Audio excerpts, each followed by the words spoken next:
So one problem I have with this engine swap is converting to EFI, I need an ECU. Ta-da!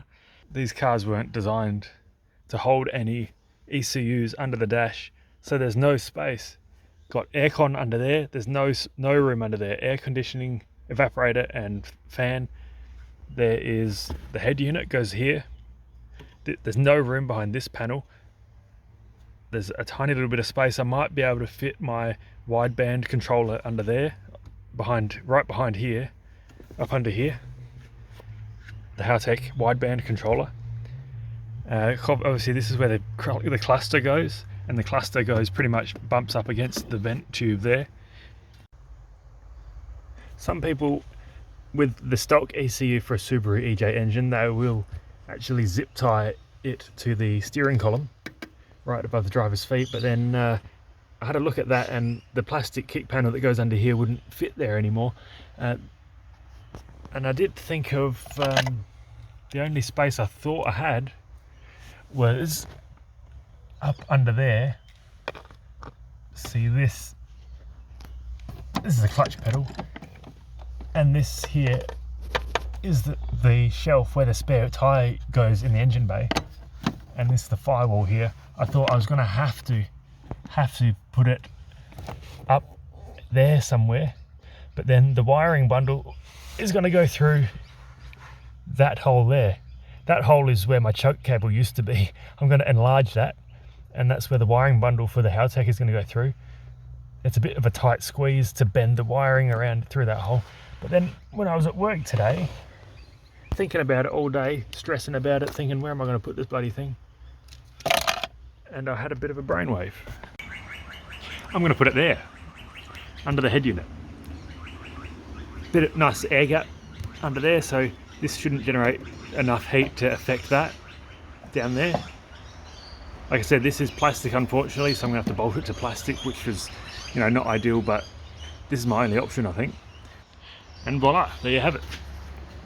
The Haltech is in its final resting position. And there's plenty of space under here. You can see there's even an air gap with my hand in there even, so plenty of room, and a whole hand width for the cabling to come out and bend around. A little something like that. The Haltech is under there, and like I said, I'm going to squeeze my wideband in behind this panel here, mounted vertically like that. It'll be in behind there. That's where I used to have my Megajolt ignition ECU, is behind there, and the Haltech wideband controller is about the same size. So while the engine is draining itself of all the different fluids out of all the pumps and things, under these beautiful new work lights that I've got set up everywhere, oh, it is luxury.